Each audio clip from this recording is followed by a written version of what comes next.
ভিতর যাবা লাগবে। এখানে আমাদের দিনাজপুর ডিস্ট্রিক্টের মধ্যে আমার এক বড় ভাই সবজির গাছ লাগাছে, আর সেই সবজির গাছটা এমন একটা সবজি, সেটা হচ্ছে লাউ সবজি। আর লাউ প্রচণ্ড ধরেছে।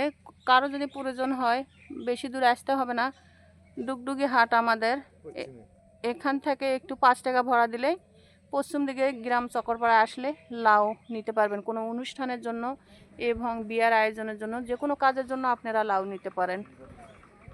আর এখানে লাউ প্রচণ্ড আছে, লাউয়ের দাম বেশি না, অল্পই দামে ছাড়ে দিবে, আপনারা আসলে নিতে পারবেন, বাজারের তুলনায় অনেক কম পাবেন। পাশাপাশি লাউ শাকও বিক্রি হয় উপরটাকে, পাশাপাশি লাউ শাকও বিক্রি হয়। আপনারা কেউ যদি আশেপাশে গ্রামে, আমাদের গ্রামের নাম হচ্ছে চকরপাড়া, আশেপাশে গ্রামের কেউ যদি লাউ শাক খেতে পছন্দ করেন, তাহলে আমাদের এখানে নিখিরা স্কুল প্রাইমারি আছে, এখান থেকে মাত্র 1 কিলো না হাফ কিলো জায়গায় আসলেই গাছগুলো দেখতে পাবেন লাউ শাকের। আর সেখান থেকে লাউ বা এবং লাউ শাকের পাতাও নিতে পারবেন। লাউ শাকের আগা খেতে কিন্তু দারুণ মজা লাগে, যারা যারা পছন্দ করেন। এই তো আপনারা তো লাউ দেখতে পাইতেছেন, আলহামদুলিল্লাহ, দেনাওয়ালার মালিক হচ্ছে আল্লাহ। আল্লাহ লাউগুলা দিছে, আর আমার বড় ভাই অনেক যত্নশীলে এই লাউগুলা চাষ করেছে।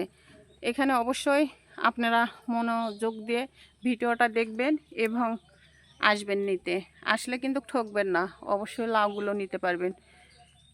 ভালো থাকেন, সুস্থ থাকেন, সকলের জন্য দোয়া কামনা করি।